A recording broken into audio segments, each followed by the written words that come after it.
Good morning guys. आज हम BA first year का सेकंड पेपर पढ़ेंगे, गृह व्यवस्था। इसमें हम उसी टॉपिक को कंटिन्यू रखेंगे जो हम पिछली क्लास में पढ़ रहे थे, कला के निम्न तत्व। इसकी कुछ हेडिंग्स हमारी कंप्लीट हो चुकी थी। आगे की फोर्थ हेडिंग जो थी नमूना डिज़ाइन, उस हेडिंग को लिखेंगे। तो हेडिंग डालेंगे नमूना डिज़ाइन। इसमें लिखेंगे नमूने से कमरे में सजीवता और रोचकता आती है। नमूना रेखाओं को जोड़कर बनता है। नमूने के बिना कमरे में नीरसता आ जाती है। कमरे में सजावट करते समय एक ही नमूने को बार बार दोहराया जाता है। नमूने के अभाव से कमरे में उदासीनता हो जाती है। यदि दीवारों और धरातल सादे हैं तो पर्दे और गद्दियों के वस्त्र नमूने युक्त होने चाहिए। नमूने यदि छोटे हैं तो वस्तु या कमरा बड़ा प्रतीत होता है, और यदि नमूने बड़े हैं तो कमरा या वस्तु छोटे प्रतीत होते हैं। बहुत अधिक जगह पर एक नमूने का प्रयोग नहीं करना चाहिए। नमूने कमरे के अनुरूप और उसके अनुपात में होने चाहिए। कमरे के कुल क्षेत्र के 1/4 भाग नमूने का होना चाहिए। नमूने विभिन्न प्रकार के होते हैं। फर्स्ट हेडिंग लिखेंगे रचनात्मक नमूना।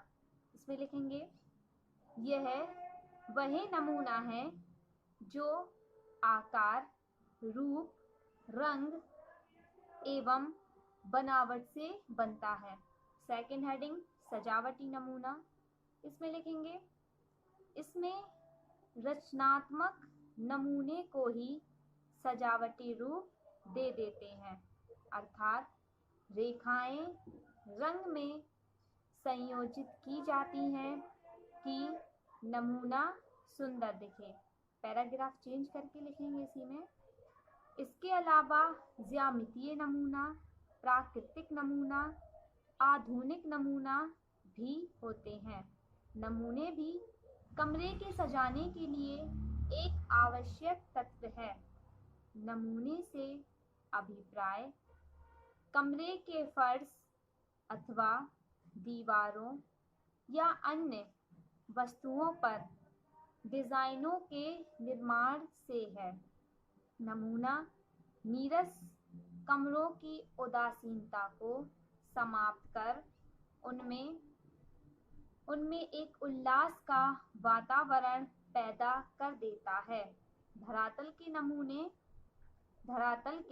नमूने कमरे में सजीवता और रोचकता लाते हैं। कमरे के फर्श, दीवार, पर्दे या कुर्सी, सोफे की गद्दियों और गिलाफों आदि किसी पर भी नमूने बनाए जा सकते हैं, किंतु इनकी संख्या सीमित होनी चाहिए जिससे कमरे की सौंदर्य वृद्धि में बाधा ना हो। नेक्स्ट हेडिंग रहेगी प्रकाश, लाइट। इसमें लिखेंगे कमरे की सजावट में दिन का प्रकाश एक महत्वपूर्ण कारक है। दिन के प्रकाश की वांछित मात्रा शीशे की खिड़कियों, दरवाजों से प्राप्त की जा सकती है। प्रकाश सजावट व स्वास्थ्य दोनों के लिए आवश्यक है। प्रकाश से जीवन में गतिशीलता और प्रसन्नता के भाव उत्पन्न होते हैं। आधुनिक, पैराग्राफ चेंज करके लिखेंगे आधुनिक कृत्रिम प्रकाश की भी सजावट के साथ साथ कार्यात्मक उपयोगिता है। कृत्रिम प्रकाश पूरे कमरे में अपनी किरणें बिखेर कर एकता उत्पन्न करता है।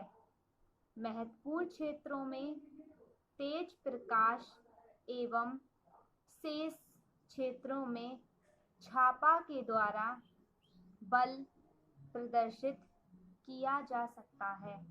प्रकाश संपूर्ण कमरे में एकता एवं अनुरूपता का भाव उत्पन्न करता है। छोटे कमरों में प्रकाश की व्यवस्था उचित होने से वे बड़े दिखाई देते हैं। ढलते सूरज की ओर पड़ने वाले कमरे अधिक गर्म और अधिक प्रकाशमय होते हैं। कमरे बनवाते समय खिड़की दरवाजों की दिशा का ध्यान विशेष तौर पर रखना चाहिए। नेक्स्ट हेडिंग रहेगी रंग, कलर। इसमें लिखेंगे प्रत्येक सुंदर वस्तु को देखकर व्यक्ति प्रसन्नचित होता है। रंगों का महत्व घर की सजावट में विशेष है। रंगों का मानव जीवन से घनिष्ठ संबंध है। रंगों का मुख्य स्रोत प्रकाश है। प्राकृतिक अवस्था में 3 रंग पाए जाते हैं जिन्हें प्राथमिक रंग कहते हैं। लाल, पीला एवं नीला। इन रंगों को बनाया नहीं जा सकता। इन प्राथमिक रंगों से द्वितीय रंग बनते हैं, जैसे लाल व नीला मिलाने पर बैंगनी, लाल व पीला मिलाने पर नारंगी, पीला व नीला मिलाने पर हरा। पैराग्राफ चेंज करके लिखेंगे, अर्थात 3 द्वितीय रंग हरा, नारंगी व बैंगनी होते हैं। इन रंगों से माध्यमिक रंग, तृतीय रंग, चतुर्थ रंग बनते हैं। घर को सजाने में रंगों का चुनाव परिस्थिति, कमरे का आकार, नाप, फैशन, मौसम, कृत्रिम प्रकाश आदि को देखकर करना पड़ता है। आयु और रुचि, लिंग आदि का भी ध्यान रखा जाता है। छोटे कमरे में हल्का रंग, बड़े कमरे में गहरा रंग उपयुक्त रहता है। रंग से स्थान व दूरी का भ्रम सहज ही पैदा किया जा सकता है। जब दीवार व छत को एक हल्के रंग से रंजित किया जाता है तो इससे कमरा बड़ा लगने लगता है। ठंडे प्रभाव के रंगों जैसे नीला व हरा से भी बड़े स्थान का आभास होता है, जबकि गर्म रंगों से दूरत्व की अपेक्षा निकटता का भी भ्रम होता है। पैराग्राफ चेंज करके लिखेंगे, विभिन्न प्रकार के रंगों से कक्ष में प्रकाश भी बढ़ाया जा सकता है और घटाया भी जा सकता है। उपयुक्त रंगों के चुनाव से एक अंधेरे कमरे का प्रकाशमय बनाया जा सकता है। पीला रंग इस प्रयोजन के लिए बहुत सहायक होता है क्योंकि यह प्रकाश को अधिकतम मात्रा में प्रतिबिंबित करता है। लास्ट हेडिंग 7 हेडिंग रहेगी स्थान, स्पेस। इसमें लिखेंगे सजावट में स्थान का भी महत्व होता है। कमरे में खुला स्थान प्रशंसा व शांति का भाव उत्पन्न करता है। इसके लिए कम मात्रा में फर्नीचर, दीवारों में बंद अलमारी, आले आदि का प्रयोग करना चाहिए। रिक्त स्थान से कमरे में आने जाने में स्वतंत्रता होगी। इसके लिए प्लास्टिक, लकड़ी, बेंत, धातु आदि का फर्नीचर जो कि देखने में हल्का हो का प्रयोग करना चाहिए ताकि कमरा रिक्त लगे। कांच या दर्पण से स्थान की वृद्धि की जा सकती है।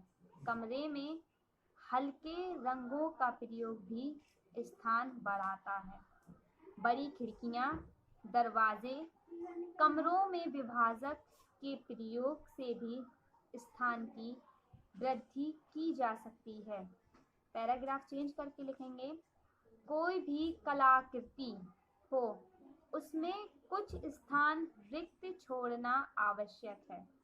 आधुनिक स्थापत्य कला और घर की सजावट दोनों में भी रिक्त स्थान का बहुत महत्व है। यदि पूरा कमरा फर्नीचर एवं अन्य ठोस परंतु कलात्मक वस्तुओं से घिरा होगा तो ना तो आँखों को ही सौंदर्य अनुभूति होगी और ना ही उसमें संवातन भली भांति हो सकेगा।